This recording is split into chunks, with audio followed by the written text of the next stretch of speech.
Okay ready. આજે સુરત જિલ્લામાં દક્ષિણ ગુજરાત વીજ કંપની હેઠળ આવતી વિવિધ વિભાગીય પેટા વિભાગીય કચેરીઓના નવા મકાનના લોકાર્પણ પ્રસંગે અમારા સાથી મંત્રી અને જેમણે ઉર્જા ક્ષેત્રે મારી સાથે ઘણું કામ કર્યા છે એવા મુકેશભાઈ, આ વિસ્તારના સૌથી સિનિયર એવા યુવા નેતા અને જેમણે સરકારમાં વર્ષો સુધી સારી સેવા આપી છે એવા આ વિસ્તારના ધારાસભ્ય શ્રી ગણપતભાઈ અને જીયુવીએનએલના એમડી શ્રી જયપ્રકાશ શિવારેજી, યોગેશ ચૌધરીજી, જીજીવીસીએલના એમડી।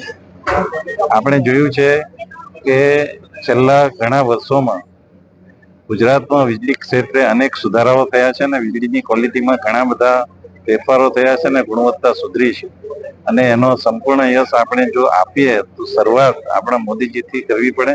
મોદી સાહેબે દિવસે વીજળી આપવા જ્યોતિ ગ્રામ યોજના શરૂ કરી, ત્યાર પછી સોલાર પોલિસી અને ક્લાઇમેટ ચેન્જ ડિપાર્ટમેન્ટ શરૂ કરીને લોકોને સૌર ઉર્જા કે કુદરતી ઉર્જા કેવી રીતે મળે એના માટેના અનેક પ્રયત્નો કર્યા અને એમના પ્રયત્નો થકી જે પોલિસીઓ બનાવી તેનાથી આપણું ગુજરાત સૌર ઉર્જા એટલે કે સોલાર ઉર્જા અને પવન ઉર્જામાં સમગ્ર દેશમાં નંબર 1 નું સ્થાન ધરાવે છે અને એના લીધે જ આપણે જે ખેડૂતોને દિવસે વીજળી આપવાની માંગ વર્ષોથી હતી તે પૂર્ણ કરી શક્યા છે અને સાથે સાથે આ વીજળી આપણને સસ્તી પણ પડે છે। જ્યારે આપણે કોલસા અને બીજાથી વીજળી બનાવીએ છીએ ત્યારે એ વીજળીનો ખર્ચો 8 થી 10 રૂપિયા જેટલો થાય છે।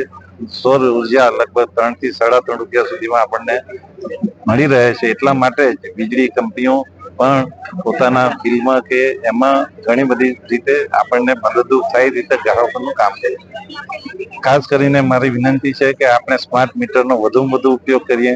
એ સ્માર્ટ મીટર આપણા નુકસાન માટે નથી પણ બધાના ફાયદા માટે છે। એટલા માટે ફાયદા માટે છે કે આપણને આપણો વીજ વપરાશ કેટલો થયો છે, એમાં કઈ લીકેજ તો નથી ને, એમાં કઈ બગાડો તો નથી અને આપણા રૂફટોપમાં જે વીજળી પેદા થાય છે એ વીજળી બરાબર પેદા થાય છે કે નહીં, એનું રેકોર્ડિંગ બરાબર થાય છે કે નહીં, આ બધું એમાં જાણવા મળે છે। એટલે આપણે સૌ નમ્ર વિનંતી સાથે કહું છું કે સ્માર્ટ મીટર લગાવીએ અને આપણું ગુજરાત સ્માર્ટ મીટરમાં પણ સૌથી આગળ રહે એવી નમ્ર વિનંતી।